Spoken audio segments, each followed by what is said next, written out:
ত্রিপুরার উদয়পুর শহরে doctor B.R.. আম্বেদকরের বিরুদ্ধে স্বরাষ্ট্রমন্ত্রীর কুরুচিকর মন্তব্যের প্রতিবাদে বামফ্রন্টের মিছিল অনুষ্ঠিত হয়ে গেল। ত্রিপুরা তফসিলি জাতি সমন্বয় সমিতির উদয়পুর মহকুমা কমিটির আহ্বানে এই প্রতিবাদ কর্মসূচি আয়োজিত হয়।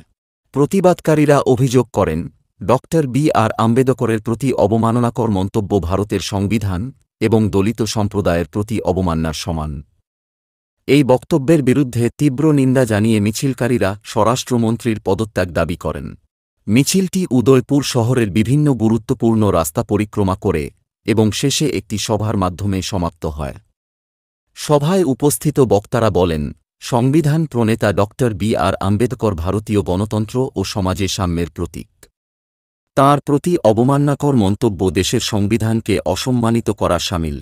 বক্তারা আরও জানান, এই ধরনের মন্তব্য সামাজিক বিভাজন বাড়ায় এবং এর বিরুদ্ধে সর্বস্তরের মানুষকে ঐক্যবদ্ধ হওয়া প্রয়োজন। উল্লেখ্য, এই প্রতিবাদ কর্মসূচিতে ব্যাপক জনসমাগম হয়।